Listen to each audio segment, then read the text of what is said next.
Good afternoon, everyone. I am CA Seema Gupta. I am here to guide you about preparation for Section A, Fundamentals of Accounting at CPT level.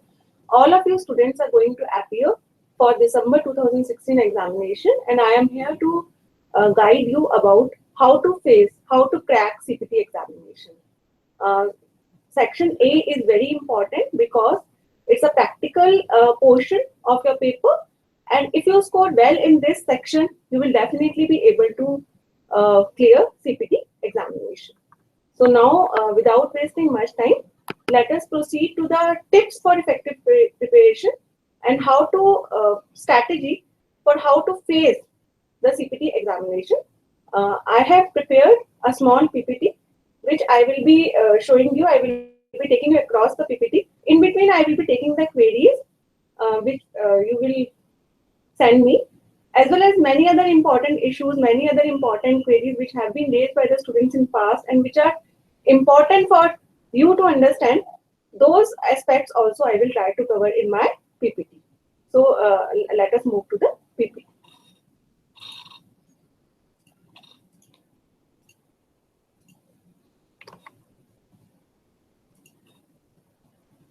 This is an online mentoring session for Section A, Fundamentals of Accounting. As you all know that this section is for 60 marks.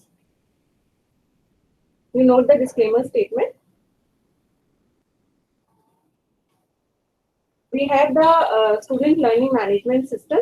You all are advised to refer to all the e-lectures which are available there on the student LMS for the portions, for the topics which are relevant to you at your level. You may note that you can just register with your student registration number and you can start learning immediately.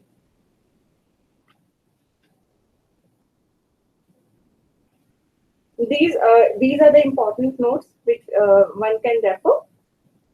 But regarding CPT, I would like to say you that November 2015 edition of study material model test papers are applicable for you for December 2016 examination.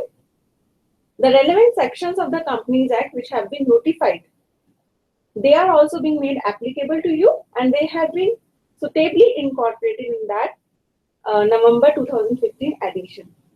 So you please note that all the lectures, PPTs, video lectures on Cloud Campus, they aim to supplement the study material which have been provided by the Board of Studies to help you in preparation for the subjects at CPT level. Now, what are the BOS inputs which we are providing to you? Study material, November 2015 edition, as I have already mentioned. Model test papers. What exactly are the model test papers? Each model test paper is a combination of the question papers for each and every subject. Like Section A, 60 questions come in the examination. You have 2 volumes of model test papers which have been provided by the Board of Studies to you. In each of the test paper, you are being provided with 60 questions which will help you to gain confidence. You will be able to check yourself, you will be able to evaluate yourself whether you will be able to attempt those 60 questions in the time allotted to you or not. So in total, there are 1800 MCQs for accounts only in these model test papers. Recently, one new addition also we have made in these model test papers. We have prepared hints also for your benefit so that you can easily understand the answers, the correct options, what is the reason for choosing those correct options. I think most of you are may be appearing for the CPT examination for the first time, and you might have solved these model test papers.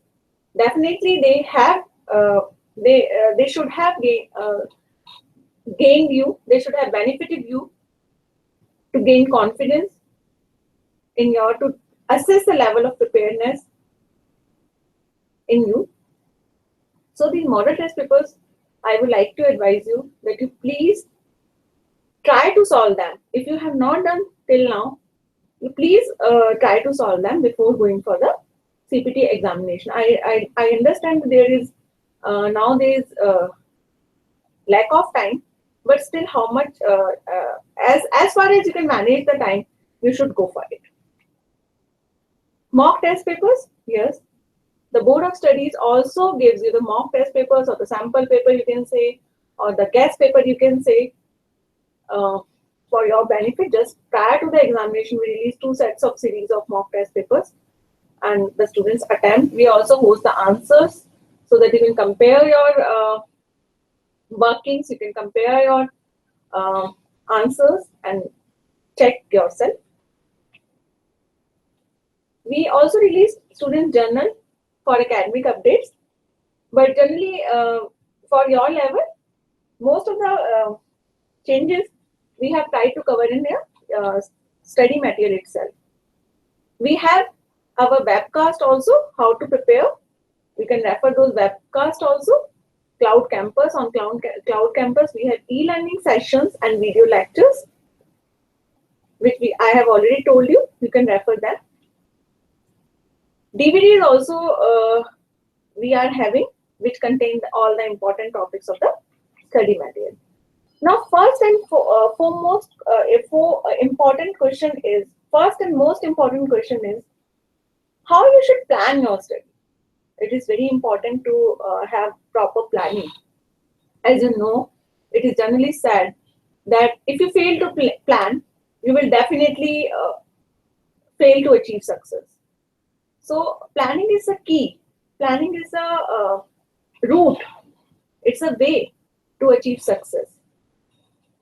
Even if you're not capable, even if you're not having that much of sharpness in your intelligence, but if you have the capability to plan efficiently and you are hardworking, then nobody will be able to stop you from achieving success. This is a mantra.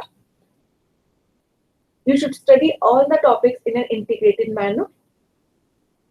Now, again, what is integrated manner means? Integrated manner means that all the connected topics should be studied simultaneously. Like preparation of financial statements. If you are preparation of final accounts, financial statements of non-corporate entities, that is chapter 6. Then simultaneously you can go for the other related chapters like partnerships or consignment joint venture.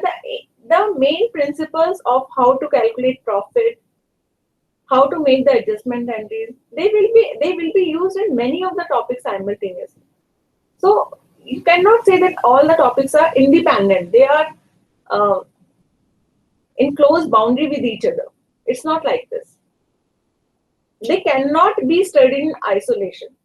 You have to manage the preparation in such a manner that at one time you can simultaneously have a look on 2 or more than 2 chapters sometimes. Objective should be to gain ability in answering multiple choice questions. As you know, your exam is totally based on MCQs. Even if you know the concept, even if you know the technique of preparation of final accounts of companies or non-corporate entities or consignment calculation, joint venture profit calculation, or partnership, you know how to prepare the final accounts of partnership firm, you know how to prepare partners capital account. But if you are not able to attempt the questions in the examinations, you are not able to pick the correct appropriate answer, then definitely you will lose marks. You will not get any of the marks. And you all should be aware, you should be very well aware that there is a provision of negative marking also over here. So unless until you have understood the concepts, you will not be able to score marks in the examination.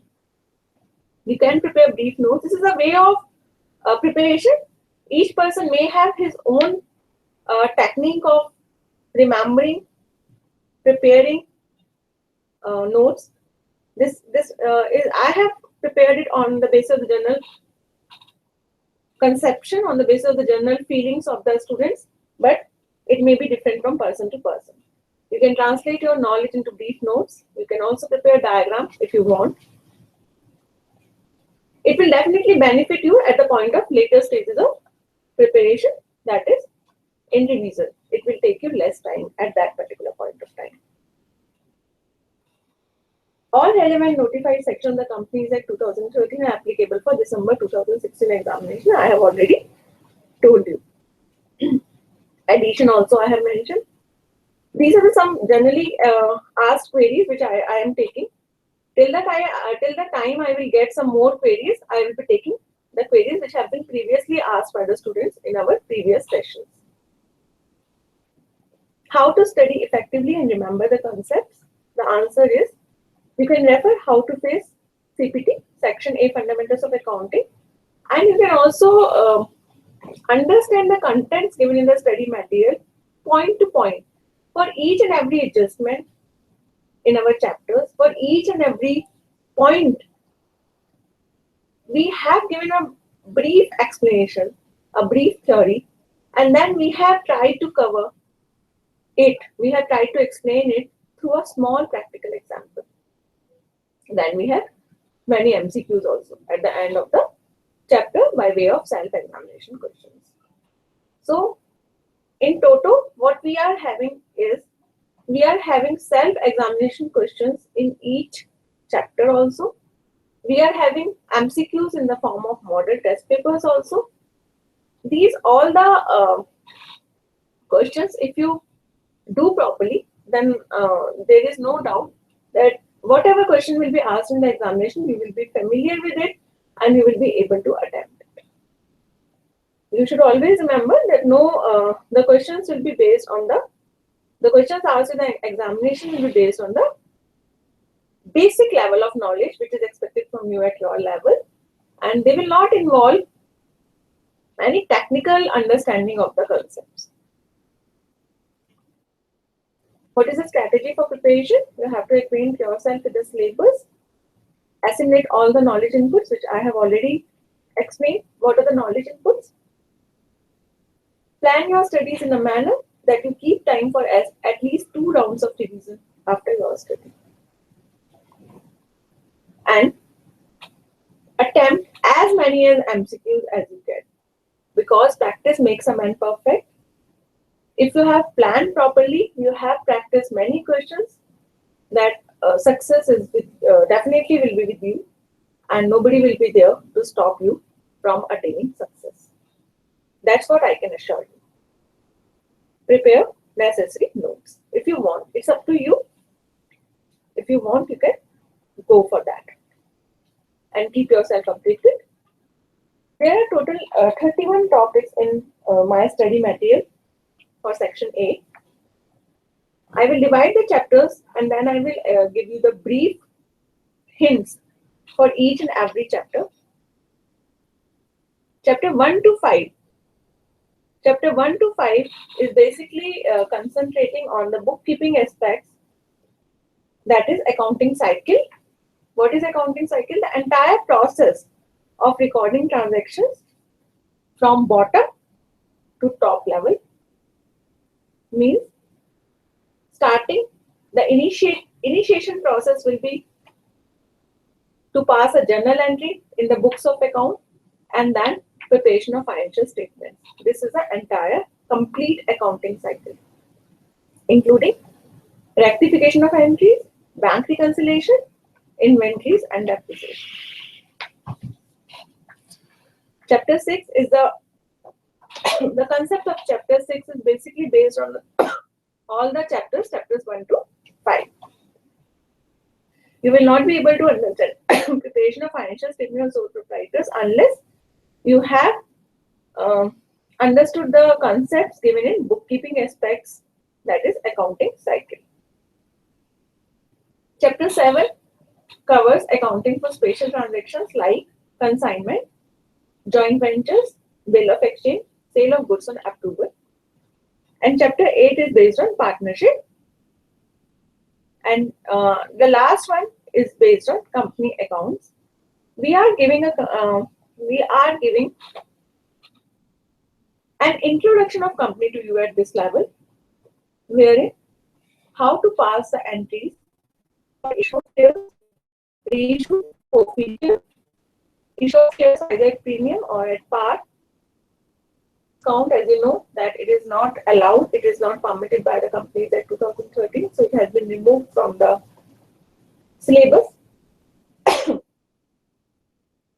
And then issue of preference shares, redemption of preference shares, issue of debentures, and these are the basic concepts involved in company accounts which we are trying to explain here in your CPT level.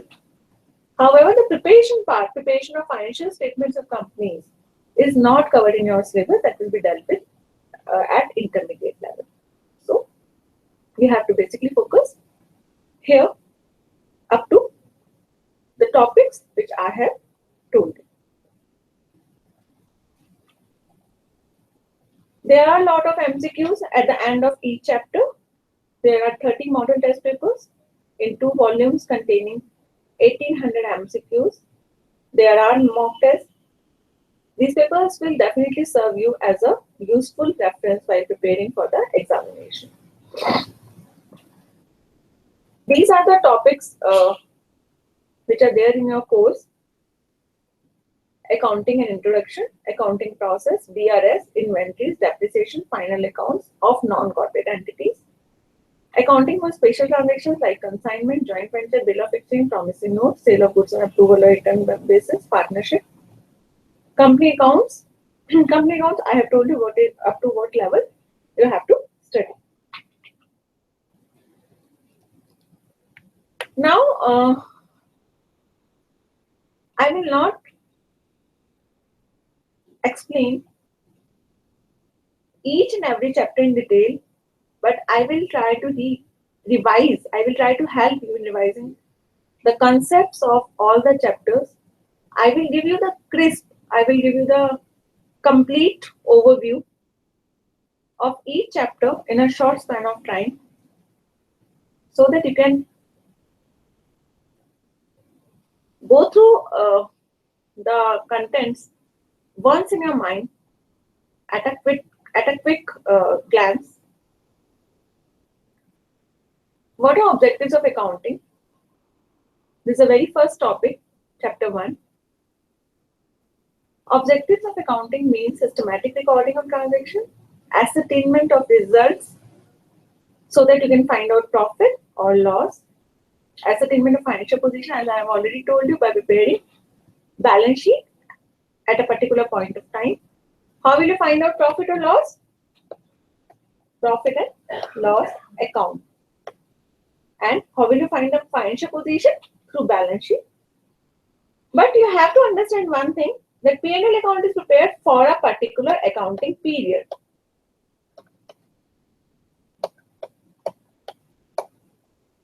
However, balance sheet is prepared at a particular date, at a particular point of time.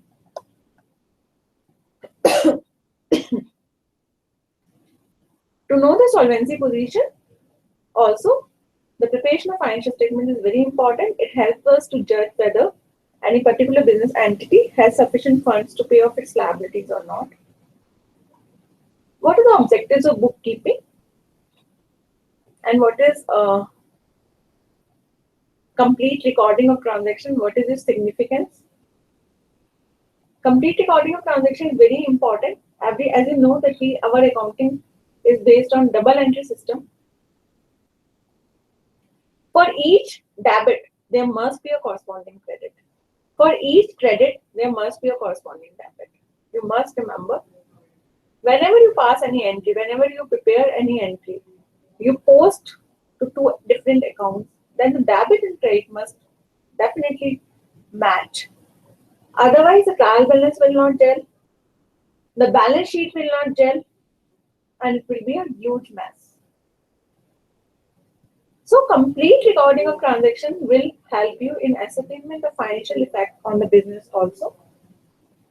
There are various subfields of accounting: financial accounting, human resource accounting, cost accounting, management accounting, social responsibility accounting.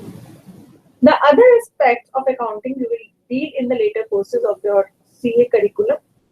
Right now, we will focus only on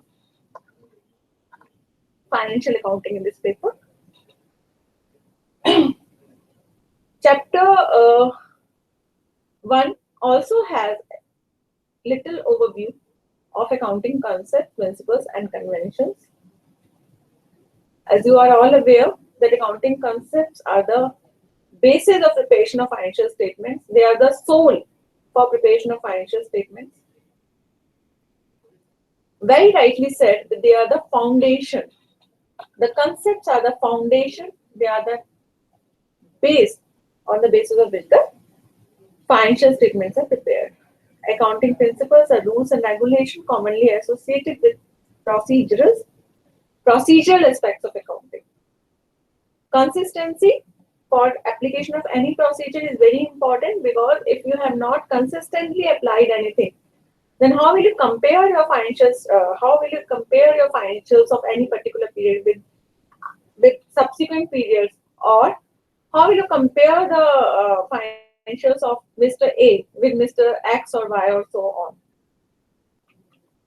Accounting conventions emerge out of principles, practices, which are commonly known as accounting principles. Entity concept. These are some of the important concepts which on the based on which the MCQs are generally being asked in the examination. Entity concept.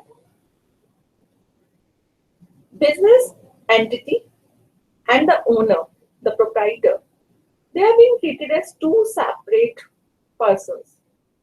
It is assumed there is a wall in between and they are totally different. They are totally separate. I will not use the word different as exactly. The word separate should be used. There is a separation wall, China wall between them. Money measurement concept. As per this concept, only those transactions which can be measured in terms of money, they are recorded. So anything like my emotions, I am not well, these type of things,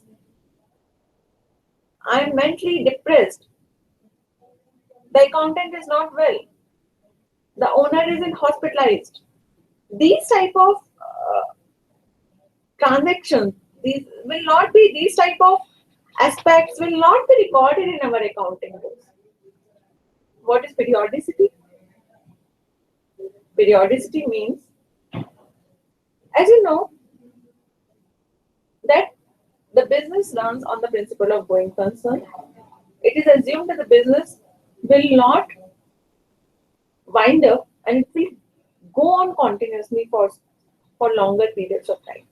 So definitely there will be the need for calculation of profit in one particular year or one particular accounting period. How will you calculate it? The concept of periodicity will apply.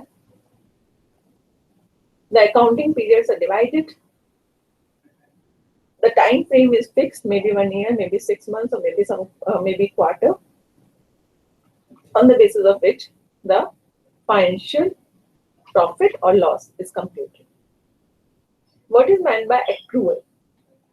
Accrual means it hardly matters whether I am paying the rent or I am not paying the rent. Payment is not the criteria for recording any transaction. But if my rent is becoming due, even if I do not pay, I have to record it in my books for this particular year, even if I have not paid. But as it has been due, it has been accrued. Same way for receivables, same way for payments. Matching all the revenues and expenses of one particular accounting period are to be matched in that period only. You cannot do that. The sale of this period is matched with the expenses of previous period. You cannot do this. You have to match accordingly as per the time frame, because in otherwise situation, if you do not do like this, then what will happen? You will not be able to arrive at the correct amount of profit. Going concern, I have already explained. These are some of the concepts on the base which are the basis of the MCQs which are generally being asked in the examination, and all the important terminologies, all the important concepts. I'm trying to take you through a quick glance so that you will be able to revise them efficiently. What is cost concept? Cost concept means the value of asset is to be determined on the basis of the historical cost, that is acquisition cost, the price at which you have acquired it. Realization, very simple. The basis of realization, the asset, what it is fetching in the market if you go for selling it. Dual aspect concept, I have already explained that every transaction has two aspects, debit and credit. If there is increase in one asset, there will be definitely increase in liability or decrease in that asset only. If there is increase in one asset, decrease in other asset will definitely be there to maintain the equation. We have the accounting equation. This is a dual aspect concept, is based on the accounting equation only. Suppose you make some sale on credit basis. Now what will happen? You are not gaining any cash, but debtors will be debited. Debtors or trade receivable will be debited to sale account. So definitely this is a debtor asset. This is basically income credited. Conservatism. So for each and every accounting entry, whatever you are making, there are two aspects, debit as well as credit. Conservatism states that we should never anticipate any income and we should always provide for all possible losses. There should be at least three qualitative characteristics of financial statements: prudence, neutrality, faithful representation. Consistency, already explained. Materiality. Materiality means that you cannot maintain record of each and every transaction even if it's very small. Somewhere you have to decide a boundary, somewhere you have to decide a limit under which you will not make an accounting entry. So materiality will tell you that how much is material for you, but materiality is very important, very significant concept. You have to apply it very carefully. The limit which has been decided as per the materiality concept for recording the transaction, the amount will be judged on the basis of each and every business entity separately. I cannot say that 10,000 is material or 5,000 is immaterial. It will definitely be dependent on the size of the entity, the turnover of the entity. There are three fundamental accounting assumptions: going concern, consistency, accrual. All three I have explained to you. If any of the fundamental accounting assumption is not followed, then it should be disclosed in notes to account.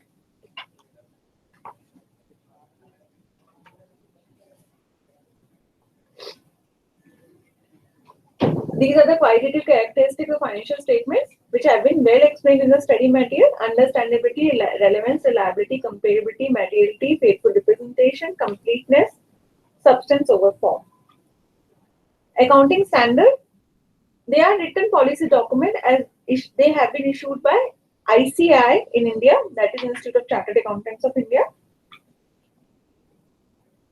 Accounting policies, the areas where the different accounting policies can be applied. These are the specific accounting principles and the method of applying those principles. Valuation principles: historical cost, current cost. Historical cost means the acquisition price at which you are acquiring. Some of the queries I have received, I will be taking after a short span of time. Current cost: assets are carried out at the amount of cash or cash equivalent that would have to be paid if the same or equivalent asset was acquired currently. Means suppose I have purchased an asset in 1990 for rupees 1 lakh. Now it is 2016 and the same machine now I can get for 20 lakh. So what is the current cost of this machine? That is 20 lakh and not 1 lakh. Realizable value, the same machine which I acquired in 1990 for 1 lakh. This is a 1990 price. 2016 if I go to buy it, I will have to pay 20 lakh. So this is my current cost. And if I want to sell it, this machine, not the new one, the existing machine, what price I would get? Maybe only 50,000. So this is my realizable value. And what is present value? Present value is based on the present discounted value of the future net cash flows that the machine is going to give me. The machine is going to benefit me. It will generate for me. So these are the valuation principles of measurement, accounting estimates.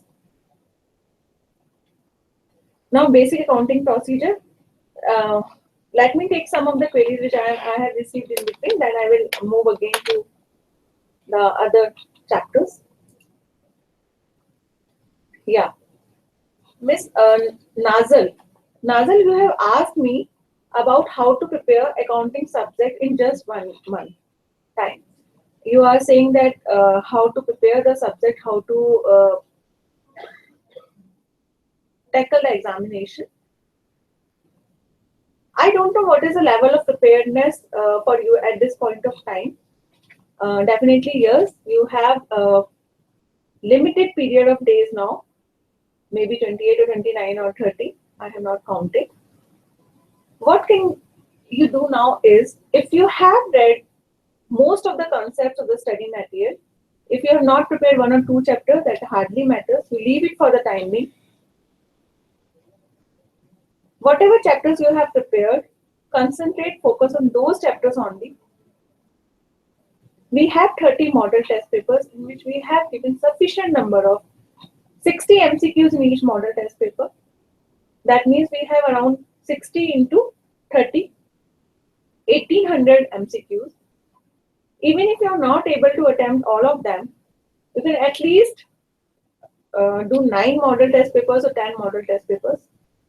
One day, for each day, you can devote time at least for doing 1 model test paper. Answers are also being given therein. You can check your answers. You can assess your level of preparedness. You can judge where you are standing. I think that will be the best parameter for evaluation at this point of time. And even if you think that you are not getting good marks, you are not scoring good marks, do not lose confidence. See where you are lacking. The questions, the topics where you are not gaining confidence. Maybe you are not able to read all the options carefully, because in the examination what will happen, that if you are given 4 options, then definitely all the 4 options or at least 2 options will look alike to you. You will be very confused whether to tick A or B. Then the conceptual clarity will help you in ticking the right one. How to fill OMR sheet, how to give the tick over there, that also I will try to explain you in the last PPT which I have prepared, the last slides of my PPT. But that is the only advice to you, that even if this time you are not able to succeed, do not lose confidence. Whatever chapters you have left, you prepare them again. And any queries if you are having, I will give you my contact number also. You can mail me your query, or you can ask me through telephone also. Now, Pinkesh Anand, you are asking about periodicity concept. Periodicity concept is basically, I have told you that each and every business runs on the basis of going concern concept. It means the business will never liquidate. We do not assume that the business is going to be liquidated. We will assume that the business will run in successive periods of years. It will go on continuously, go on and on and on. Now, suppose Mr. X is starting the business today, then how will he be able to judge whether in any particular year or in any particular period he has, what is his performance criteria? How will we judge it? How is he performing? Whether he is going through loss, whether he is having profit, whether he is incurring huge loss, whether he is going to be liquidated. So we have to divide. Somewhere we have to draw a line. So maybe 1 year, maybe 6 months. Generally, the accounting year is being followed, and most of the corporate entities and many of the big non-corporate entities also, they are being following the financial year and the 31st March for preparation of their financial statements. But non-corporate entities or the small entities, they may have some other, maybe up to 31st December, but generally it is not desired. Most of the companies and most of the business entities now follow the financial year. So the concept of periodicity is very significant because it gives you the timeline. It gives you the parameter on the basis of which you are preparing your financial statements. Otherwise, you will not be able to prepare a financial. Periodicity is a very foundation concept. We can say it is a prime concept. Ritika,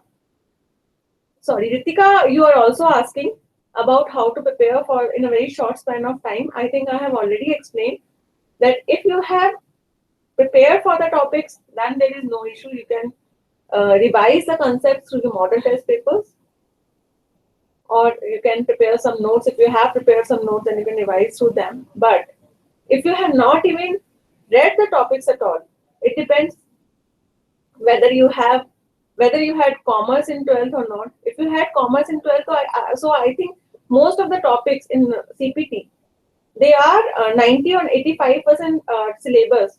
Maybe I have not calculated the exact proportion, but maybe 80 to 85% or 80 to 90% range syllabus is same as that of 12th level.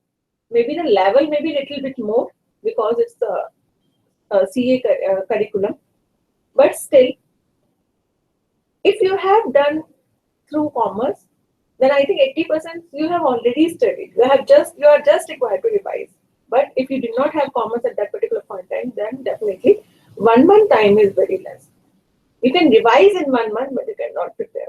At least you should have 4-5 months for this. Akash Pandey, you are asking about the ratio of theoretical and numerical questions. It's not no such ratio has been prescribed by exam department to us, so I cannot tell you like this. But if you want to have an estimate, if you want to have an idea, you can just go through the model test papers or the mock test papers. They will give you the proportion idea. You can judge what is the trend. They can just give you the trend. But maybe 60-40, maybe 50-50, maybe 30-70. It depends from exam to exam. We cannot say anything. But conceptual clarity, I will again say that conceptual clarity is very important. Whether it's theoretical question, whether it's practical question, but if you have concepts, if your concepts are clear, then there is no problem in attempting the MCQ. Just you have to solve it, you have to see it, and you have to pick the correct answer. That's it. We will move again to the PPT.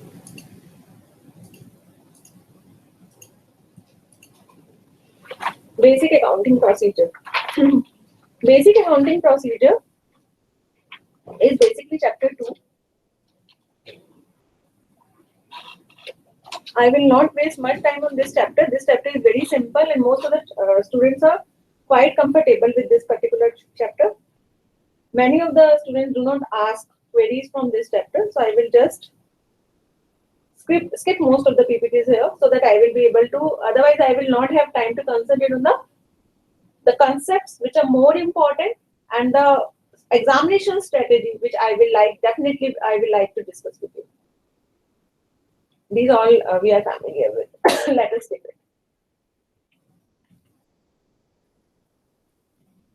Yeah, one thing you remember that there is no concept of deferred revenue expansion now. We have only capital and revenue expansion.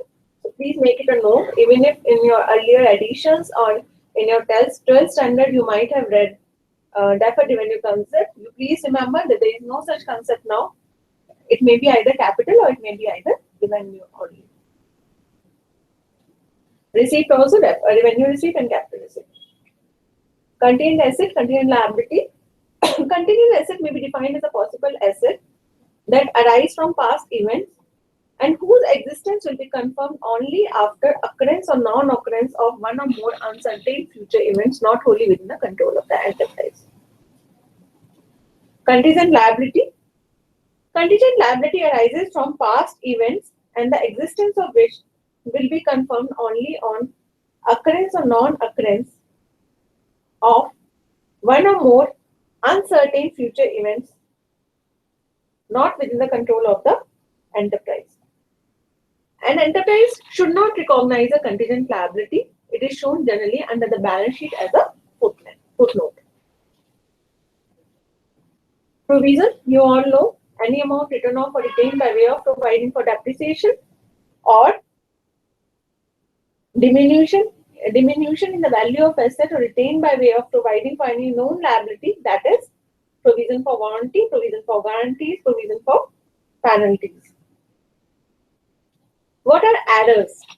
Errors are unintentional omissions or commission of account. If it becomes intentional, then what will happen? If it becomes intentional, then it will be termed as fraud, not errors. Types of error, error of principle. Generally, students do mistake in this classification of errors, and many of the times in MCQ there is given a particular error, small scenario is given in which an error has been committed. Then the student is being asked to classify the type of the error, and definitely they will do mistakes. So I will try to explain all the significant concepts, all the important things, mistakes which the students generally do, so that you can be cautious next time. Error of principle. When some capital expenditure is being recorded as revenue, you have purchased a machinery, but you have charged it to revenue expenditure. Machinery account is not debited, but you have debited to revenue expenditure. Clerical errors may be error of omission, complete omission, partial omission, error of commission. If an amount is posted in the wrong account, if amount is written on the wrong side, if totals are wrong, if balancing is wrong, posting with wrong amount, and there may be errors of commission.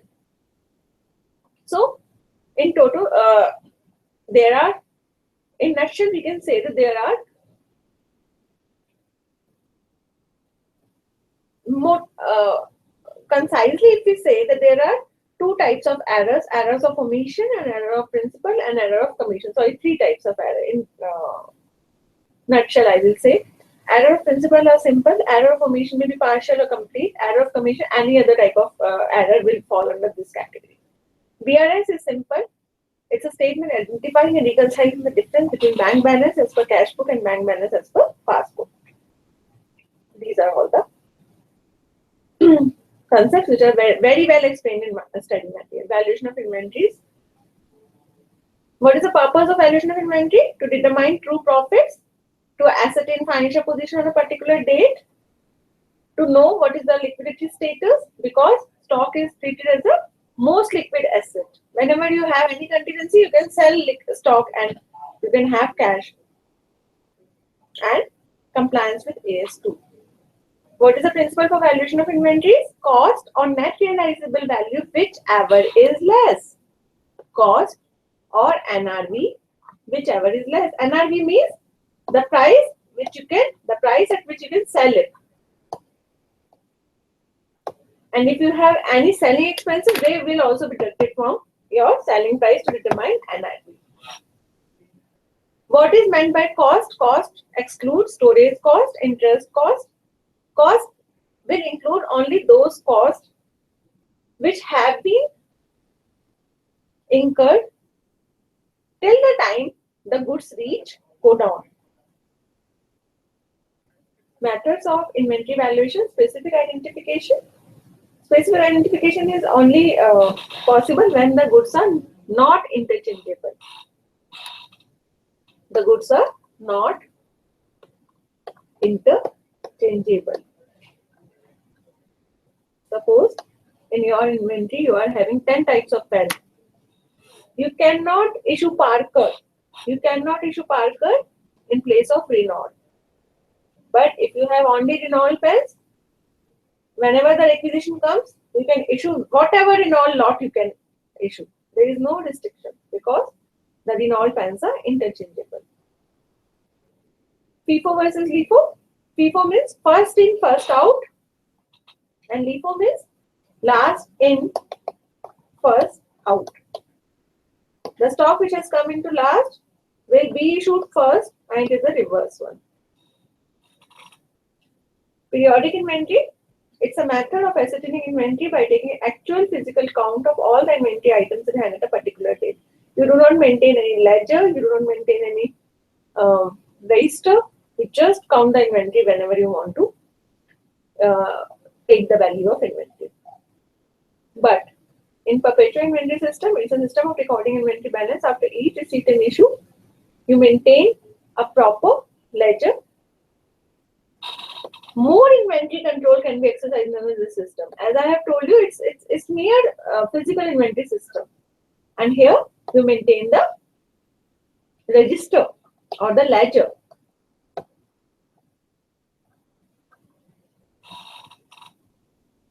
Depreciation. What is meant by depreciation? Everybody knows. I think most of us are very comfortable with this topic. Depreciation arises due to natural wear and tear, maybe due to use or consumption or passage of time. What are the methods? SLM. This means cost divided by number of years. Cost minus scrap value, if any.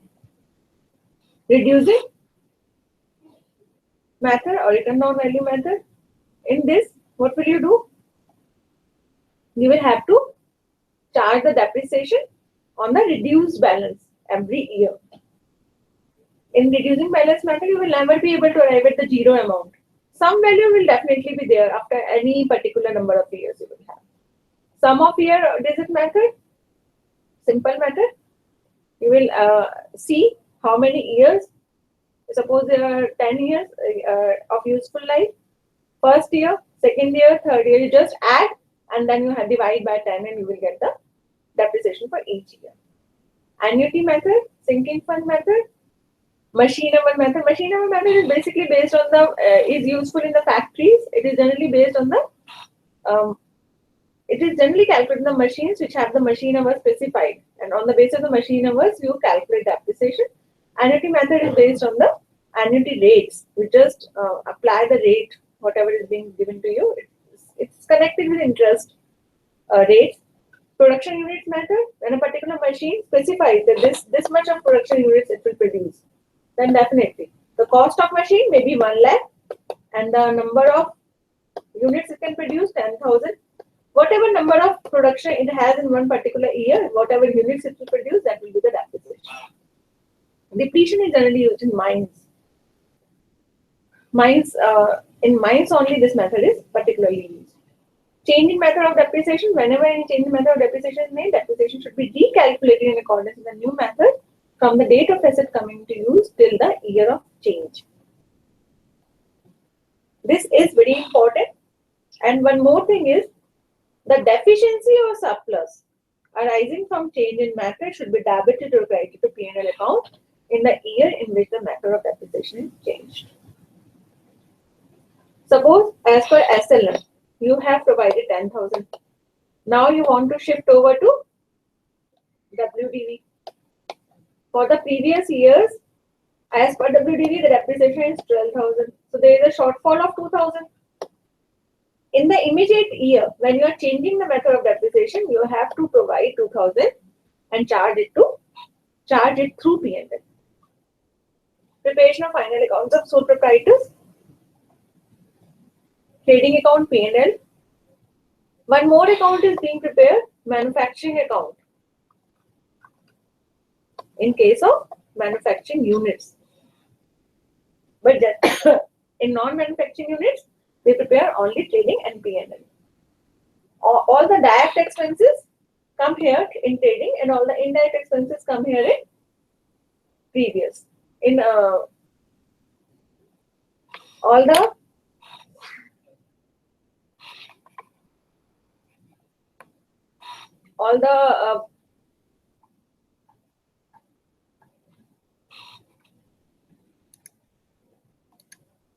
now position statement means balance sheet, closing entry in respect of trading account, opening stock, purchase returns, sale return.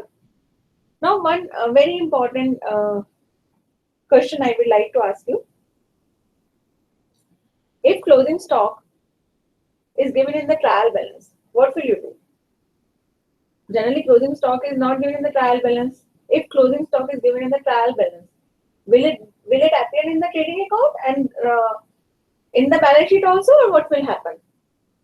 I will see if anybody has answered. I will check the queries right now, and I will see. If nobody has answered, then definitely I will give the reply at the end of my session. Consignment. Consignment means to send goods. Profit and losses belonging to consignor. It is somewhere we can see that consignment relationship is like agency relationship. Consignee and consignor. Consignor is principal and consignee is agent. On behalf of the consignor, he does the transactions. Ownership of the consignment good always lies with the consignor. There are generally the questions or the MCQs which are being asked from this topic are based on the type of commission. You please listen to it very carefully. There are three types of commission. Normal commission, which is calculated as percentage of total sale. Overriding commission, calculated as percentage on excess sale value over and above the invoice value.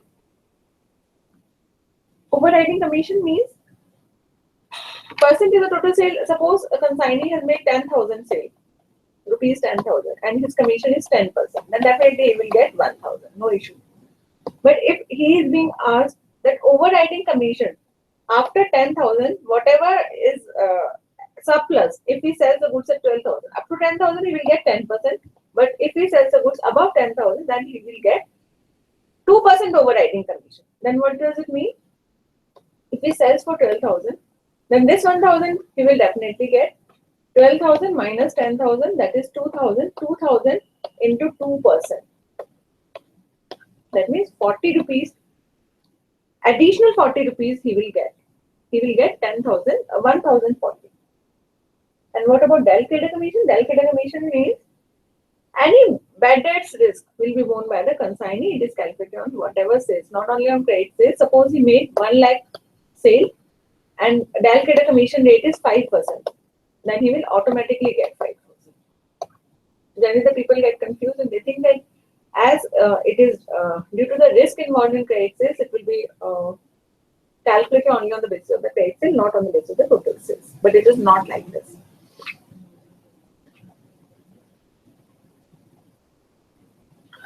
In valuation of stock for the purpose of consignment, all the normal losses are avoided. All the abnormal losses are being considered. Storage costs and other expenses incurred after goods reach the gate of consignee, they will not be considered.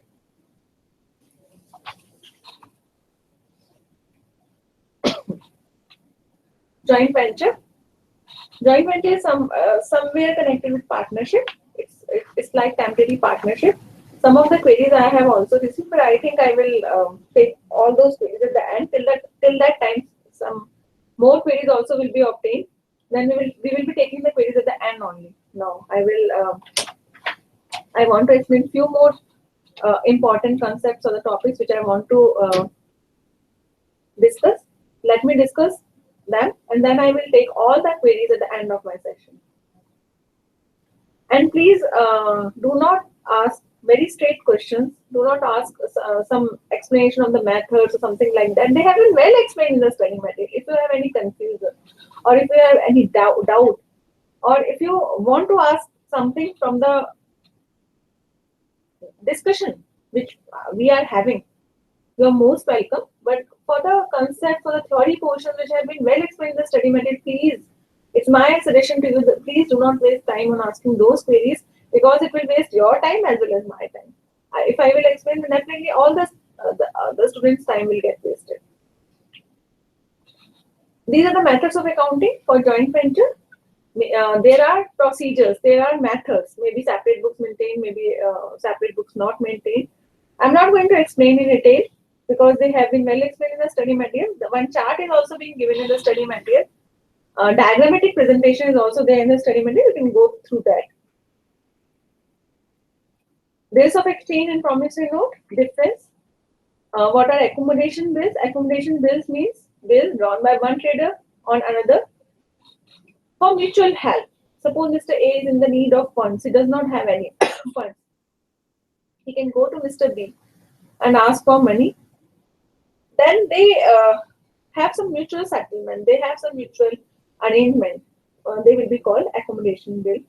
One party draws the bill, the other will sign and give it back. Then the other one will, the previous one will go to the bank and get it discounted. Then they will share the money. That is the arrangement basically. Sale of goods on approval or return basis. Goods are sent for sale, but sale happens only if the approval is given by the receiver. There are two methods of accounting which are more popular for these type of sales, and I will definitely say that these which method you will follow will depend on the method of on the volume of transaction. Now come to partnership. Partnership is very important. I will try to devote at least a few minutes for this particular topic. Generally, maybe 6, 7 or maybe 7, 8 questions are generally being asked from this particular topic in the examination. Partnership, as we all know, is the relation between persons who have agreed to share profit of the business carried on by all or any one of them acting for all. There are two ways of maintaining capital accounts. One is fixed capital method and another is fluctuating capital method. What is fixed capital and what is fluctuating capital? Fixed capital method, under fixed capital method, no changes are being made in the capital account. You prepare another account, current account. In all the adjustment relating to salary, all the entries relating to salary, remuneration, drawings, they are being passed through current account. Interest. Only the capital addition or only the capital contributions or the capital withdrawals by the partner will be considered major withdrawals, not daily drawings. Suppose Mr. A has introduced 50,000, then definitely it will come into this account. But if he had withdrawn the 2,000 on the weekly basis, then it will come into current account. But if he has withdrawn 2 lakh from his capital account, then yes, it will definitely come in current account. And in fluctuating, there is only one account, single account is being maintained. All the transactions are routed through that account. Methods of valuation of goodwill, they are also very important to be understood. Simple average method, weighted average method. Simple average, simple. It's very simple, as the name suggests. You have the profits, you compute average 4 years, 5 years, whatever, divide by 4 or 5, and then you compute whatever the number of years of purchase you have been given in the question, you multiply with it. You will get the goodwill. Weighted average, you compute weighted average profit, not the simple average. Again, number of years of purchase, multiply, then you get it. Super profit, you calculate super profit first, average actual profit, you get it. Normal profit, either being provided in the question, or you have to compute it by the rate which is being prescribed or given in the question. Capitalization method, you have to capitalize the value of the business as per the rate given in the question. See what is the value of the business and what is the value which is being obtained through capitalization. Whatever is the difference, it's a goodwill. Annuity method, You have to calculate super profit first, then you multiply it with annuity factor of number of years of purchasing, then you will get the goodwill. Interest on drawings. These are some of the things which are very important. Only those things I am trying to explain. Please listen to them very carefully. If you have to compute interest on drawings, and the interest and the time of drawings is beginning of every month. Suppose Mr. A, the partner, draws a particular amount at the beginning of each month, maybe 1,000. What will you do? 1,000 into 6.5 divided by 12 and then multiply with the rate of interest. If it is middle of the year, middle of every month, then 6 by 12. If it's the end of every month, then 5 by 5.5. Just remember. Otherwise, by mathematical calculations you will do, you will take the more and more time. So why to waste time? Just remember these formulas. If it is beginning of each quarter, then 7.5 by 12. If it's middle of each quarter, then 6 by 12. If it's end of each quarter, then 4.5. Just remember these. These will help you in fast calculation at the time of examination when you will be asked to compute interest on drawings.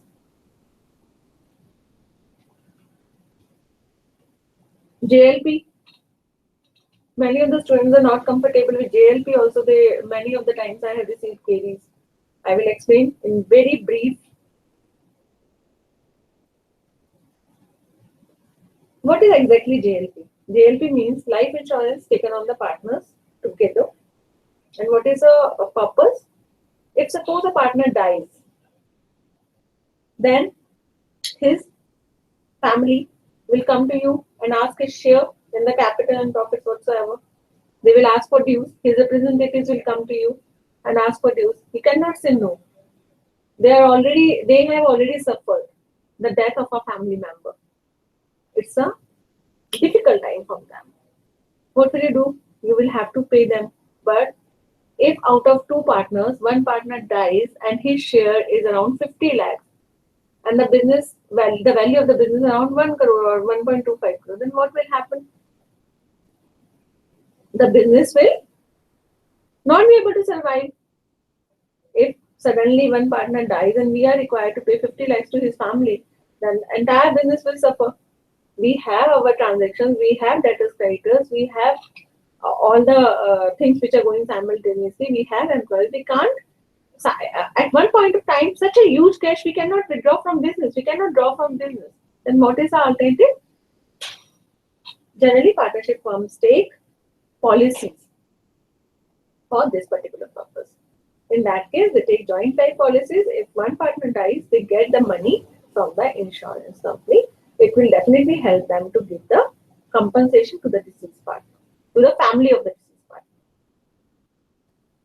There are three methods for treatment of joint life policy. How to account for it? Number one is JLP premium is treated as expense and written off in P&L account. It's a simple case. If you have already, whenever the premium was being paid, you have charged it to P&L, then whenever the money you will get, you will credit it to all the partners in profit sharing ratio. Method 2, you do not charge JLP premium to P&L. What will you do? You treat it as asset. Suppose you pay 1 lakh in 1 year and its surrender value after 1 year is 70,000. So this 70,000 you will show it as asset. And balance premium 30,000 you will charge to P&L.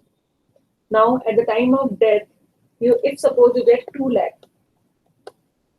then only the difference, 70,000 you have already shown it as an asset. Only 1,30,000 is your profit now, which you will credit to the partner's capital account in the PSR. Method 3, JLP premium treated as asset and corresponding reserve is also being prepared for the surrender value. Means 1 lakh if you have paid, you treat it as an asset, and 70,000 if the surrender value is, keep it as reserve. Now JLP reserve is carried for the entire premium paid by debiting to P&L account. The amount of JLP premium minus that is 1 lakh, and if any increase in surrender value. Now if the surrender value is 80,000 at the time of death, 10,000 is increase in surrender value. This amount is transferred from JLP reserve to JLP account at the time, at this particular point of time, at the time of death.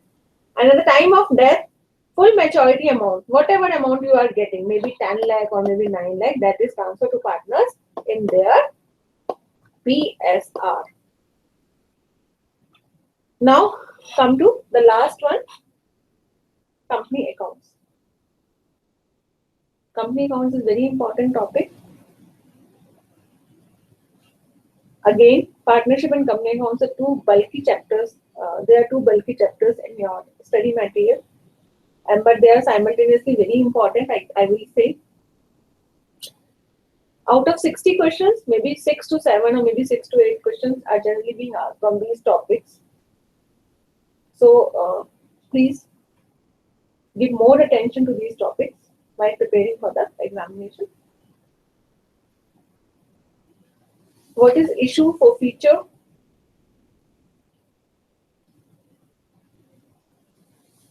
You have to understand what is meant by share capital. Total capital of a company is divided into number of small individual units of fixed amount, and each such unit is called a share. Categories of share capital: authorized share capital or nominal. Authorized, which is registered basically. You get it authorized through SEBI, companies under as per Companies Act.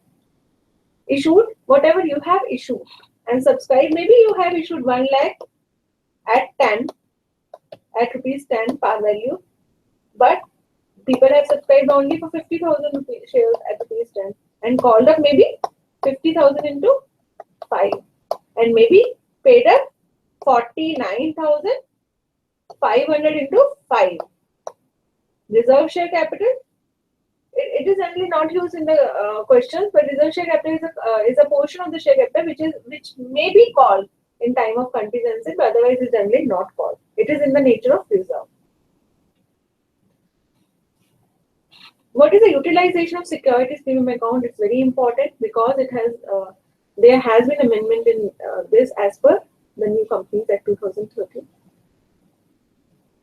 According to the Companies Act 2013, as per Section 52, what does it say? Securities premium may be used by the company towards issue of unissued shares of the company, that is bonus shares.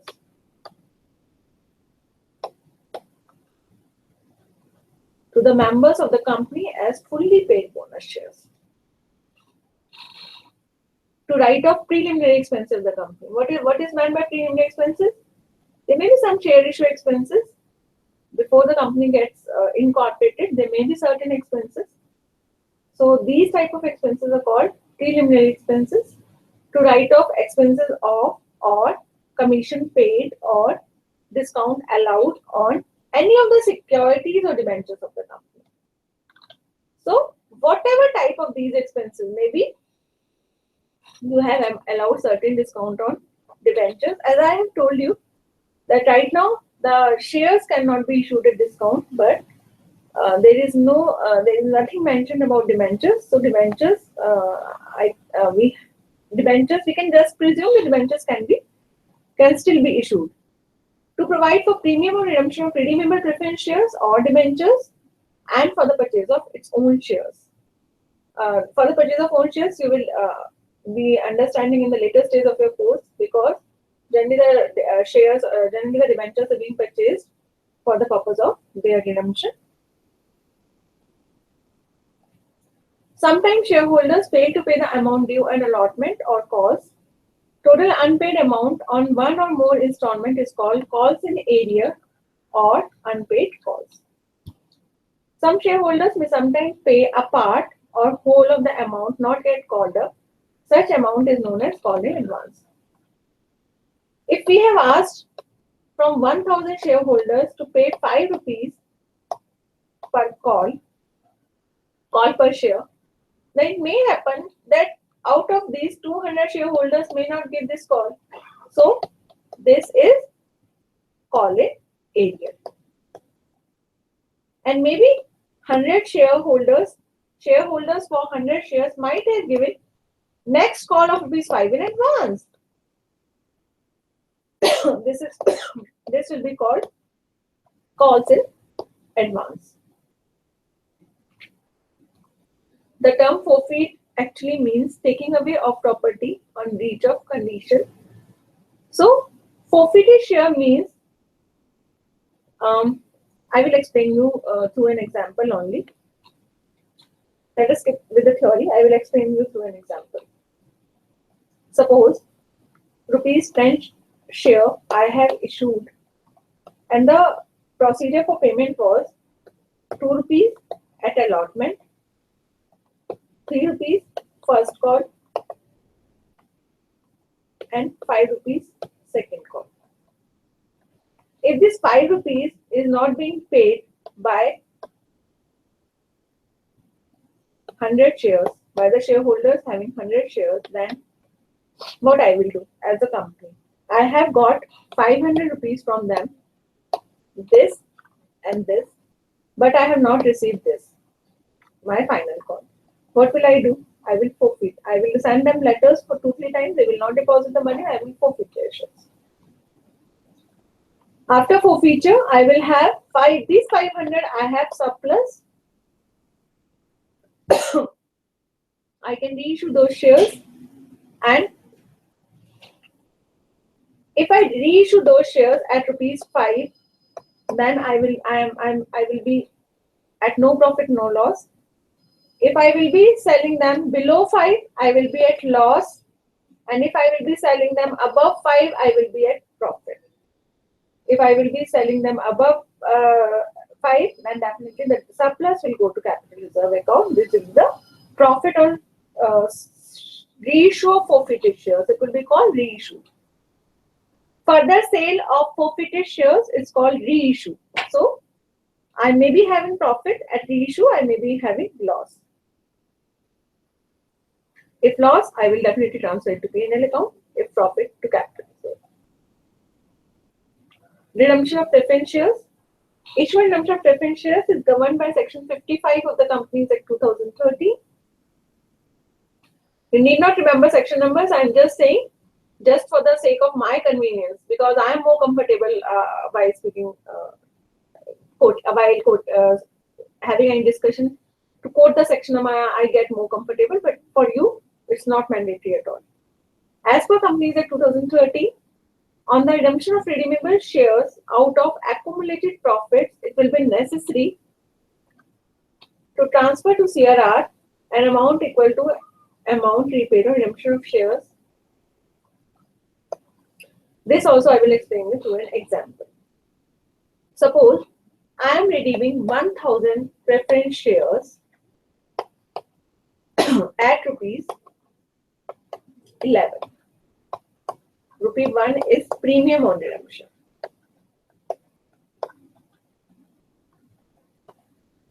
If total 1000 preference shares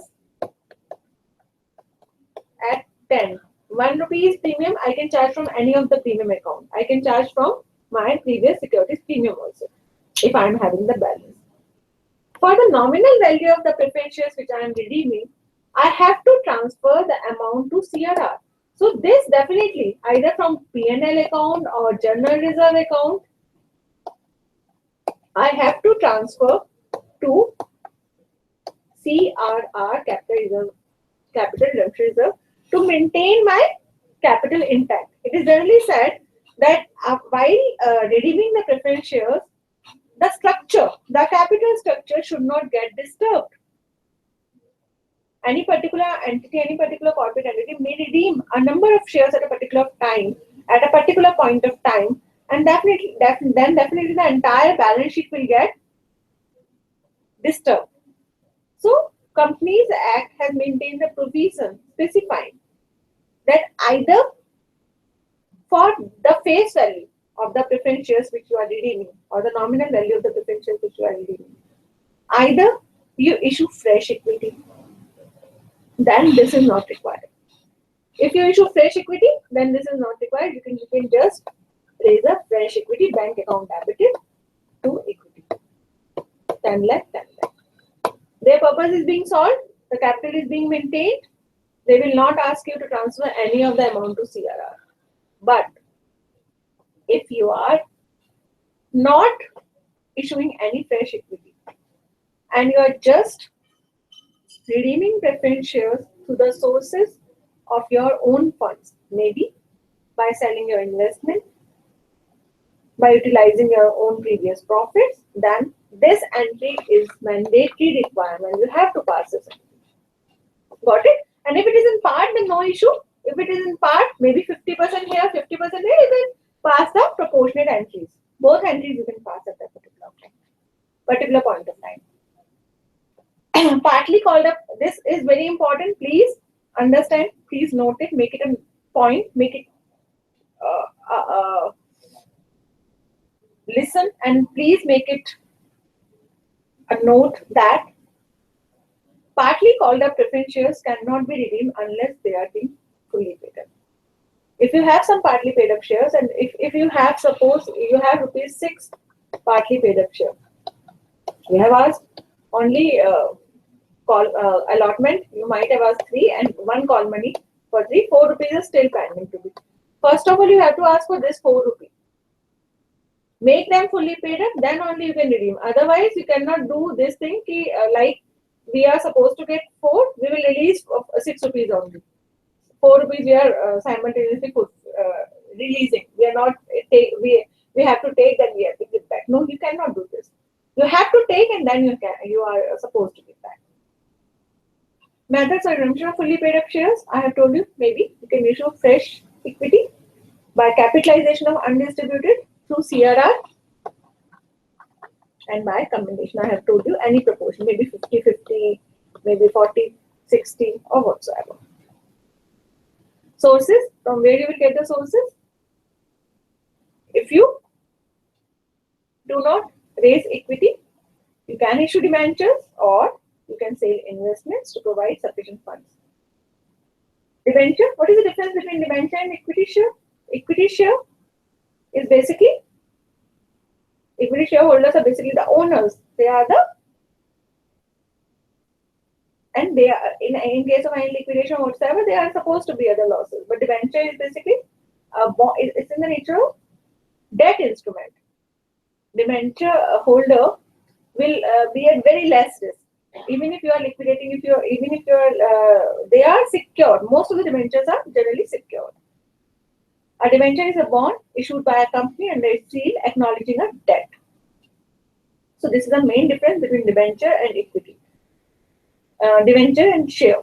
Issue of redeemable debentures can be categorized into the following: issued at par, maybe at 10, or redeem at 10 or 9. Debenture issued at 8 or 9, or issued at redeemable at 10 or 9, whatsoever. Issued at premium, maybe 11 or 12, or redeemed at 10 or 9, but generally it does not happen. Issue at premium and redemption at discount does not happen. Debenture issued at par and redeemable at premium, definitely it can be possibility. Issued at discount, redeemable at premium, it can be also be a possibility. 9 or 11 or 12, whatsoever. Debenture issued at premium and redeemable at premium, this can also be possibility. The amounts may vary. I am just giving the random figures. The amounts may vary. You have to see the information given in the question carefully. Then only you can choose the correct one. Secondary or supporting security for a loan which can be realized by the lender in the event of original loan not being paid. Sometimes what happens? The companies issue their own debentures as collateral security for any bank loan or whatsoever. If they do fault, if they do not submit their payments, if they do not give the payments for installments to bank in time, then what will bank do? Then bank will take this collateral security and convert them into proper debentures. Ask the company to release them as debentures. these are basically additional security, we can say, over and above the primary one. Discount on issue of debentures amortized over a period between the issuance date and redemption date. It is capital loss, definitely, should be written off in the manner. Interest payable is a charge against the profits. Periodically, it's calculated and charged to P&L account. Now, these are the general queries which I will be taking. I think 4 or 5 queries I will be taking. Then I will be taking your queries which have been asked by the students. Battery operated calculator up to 6 functions, 12 digits and 2 memories allowed. Scientific calculator not allowed. Note it carefully what type of calculator is being allowed in the examination. How to round off figures. Generally, the options are very close to each other. This may be given as option A 65.89, option B 65.889, option C 65.88. Then you have to choose what is the correct one. Rounding off generally preferred up to 2 or 3 decimal places. Like this is rounded off to either this or this. You have to choose the correct one. How to manage time in the examination? We are unable to answer the question in the given time. Many of the students complain. What should we do accordingly? Practice solving a good number of multiple questions on each topic. I have told you that we have prepared mock test series. Also, you can solve them in the stimulated examination conditions. To pass the examination, minimum 30% marks you have to score in each section. In my section, that is FOA, Fundamentals of Accounting, you have to score at least 30% out of 60 questions. That is 18 marks. And in total, in aggregate, 50% marks is required. The paper has weightage of 60 marks out of 200. For each correct answer, you will get 1 mark. Very important thing is, for each wrong answer, you will lose 0.25 mark. This is very important. If you do not know the answer, many of the students guess for the answers and just take whatever option they want to take without applying their mind. So please remember, there is negative marking. So think about it and then you apply your ticking process. You are required to darken the correct choice out of the given 4 options with pencil in the OMR sheet which is being provided to you. So shade it properly, HB pencil or whatever the pencil you choose, you please choose the pencil. So the shading should be proper, otherwise there is computerized checking and you will be, I think you can lose marks if the shading is not proper. As you are aware, exams are held twice in a year, June and December. How to score good marks? In my section at least, read the question paper carefully, attempt those questions first in which you are more comfortable, and then for the last 5-6 questions, you can apply your guesswork at the end of the section, at the end of the period after attempting all the questions, you can apply your guesswork. Read all the options carefully. Sometimes what is a generally mistake committed by the students is, I will tell you, they read option A. Option A looks to be correct, seem to be correct, they tick it, and afterwards when they see the other options, they do not read the other options because they only read first option, think it is right, but most appropriate option is option C. But because they are finding it correct, they will skip the other option, they will not read them.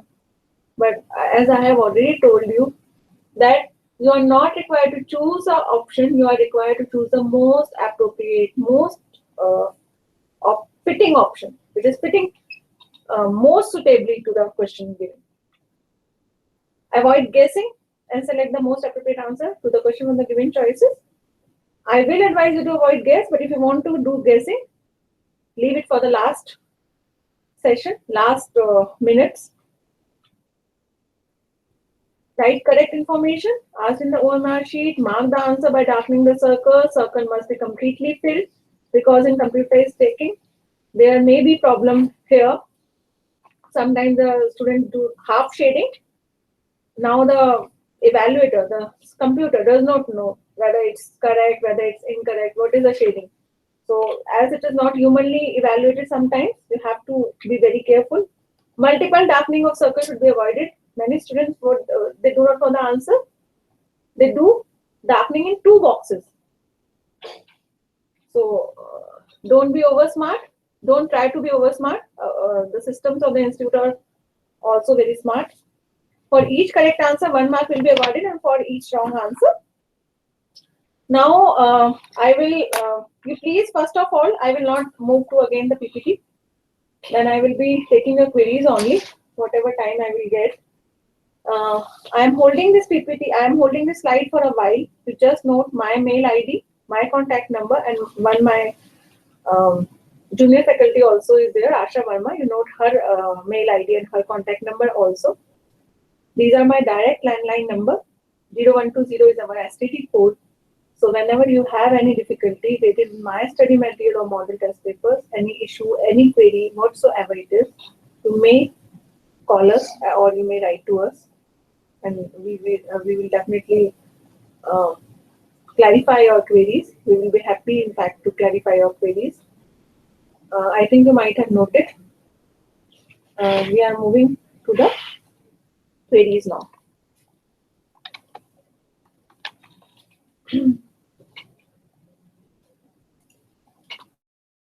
Rahul, you are asking, please tell expected marking scheme. This we are helpless. We cannot guide you about any expected marking scheme. I have told you that there is a procedure of 0.25 negative marking, and for each correct answer, for each shading, correct shading, you will definitely get 1 mark. That's the only thing which I can tell you.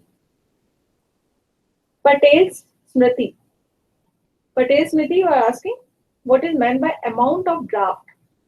Amount of draft means what is the final settlement figure. In consignment, you are asking about the context of consignment. Draft means the final payment which is being made by the consignee to consigner. It may be the concept of draft may vary from topic to topic, but in the context of consignment, it means the final amount which is being sent by the consignee to consigner.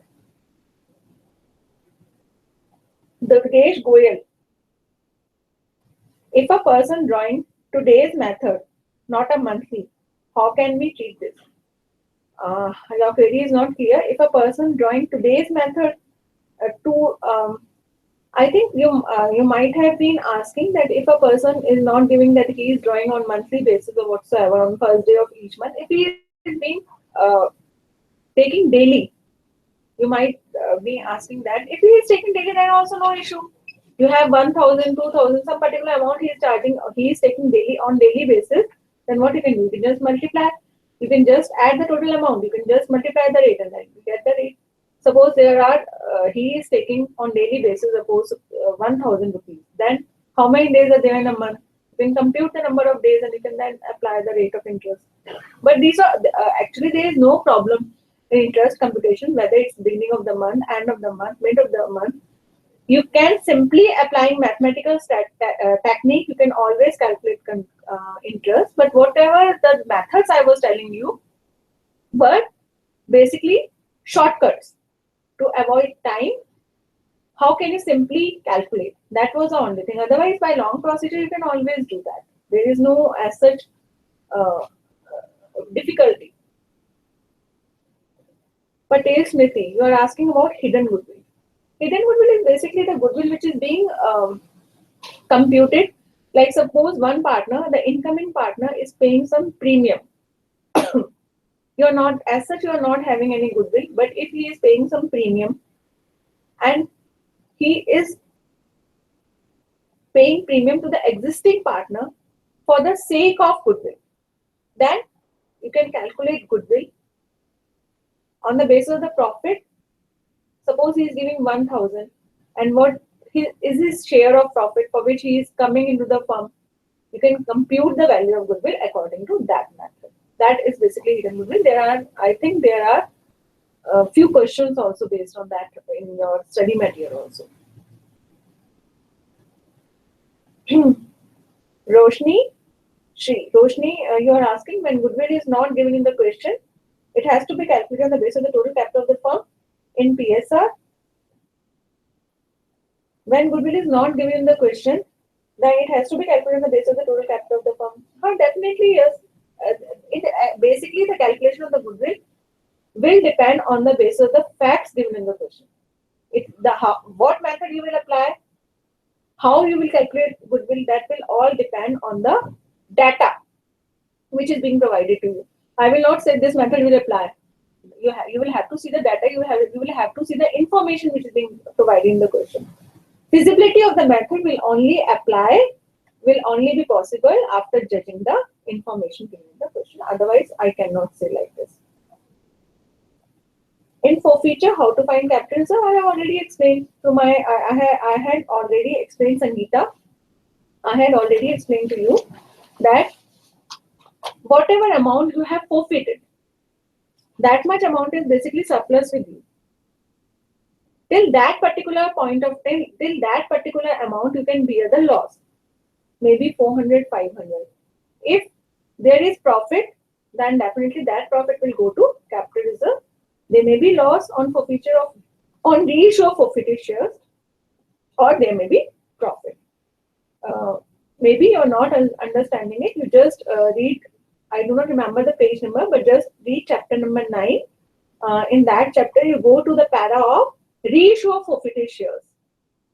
It is well explained over there with the help of small example. I think you will not find it difficult.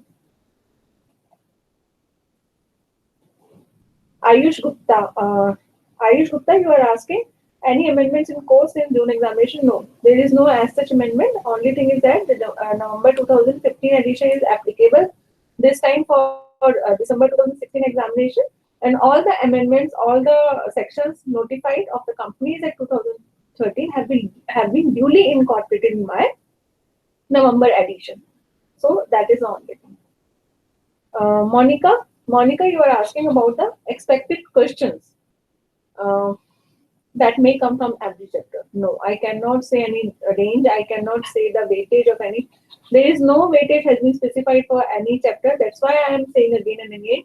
You please study all the chapters. All the chapters carry equal weightage. We cannot judge and we cannot say to you that this chapter is more important or this chapter is less important.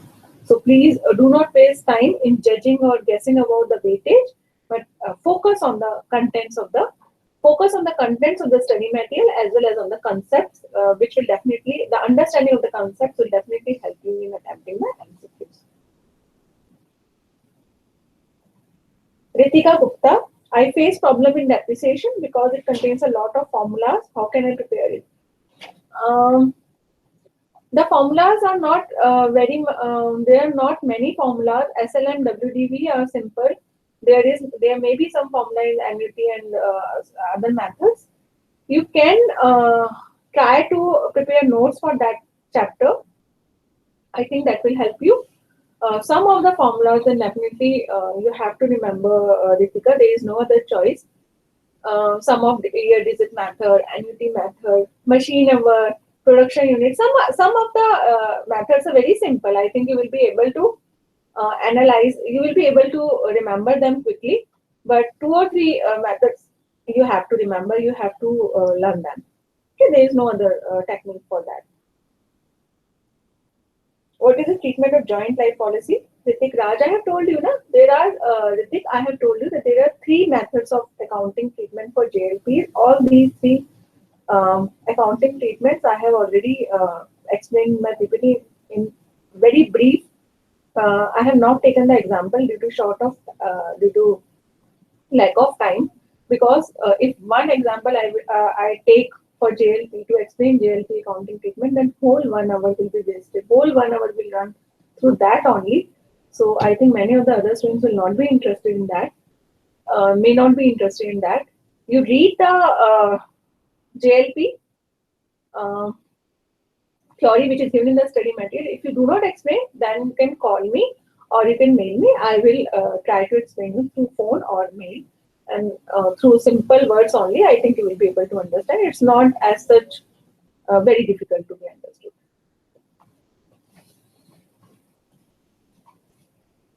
Meena Bhakti, you are asking about sinking fund. You have just mentioned that I want to know about sinking fund.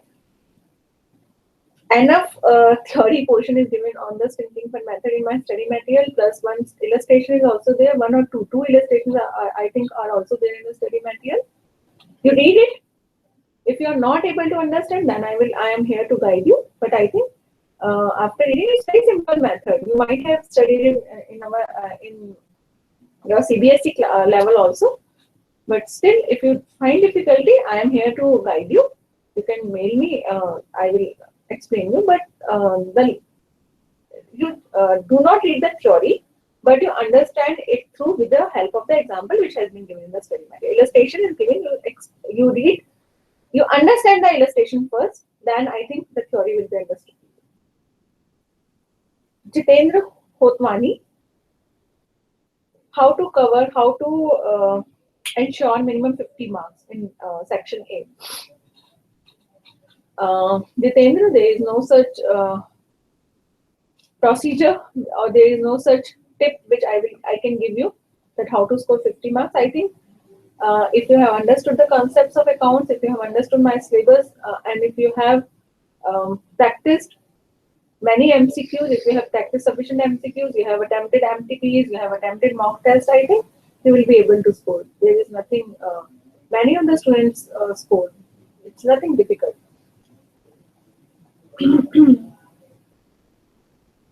Amir Vani, you are asking about event and transaction. Transaction is a transaction. Event is it's basically a pause of time.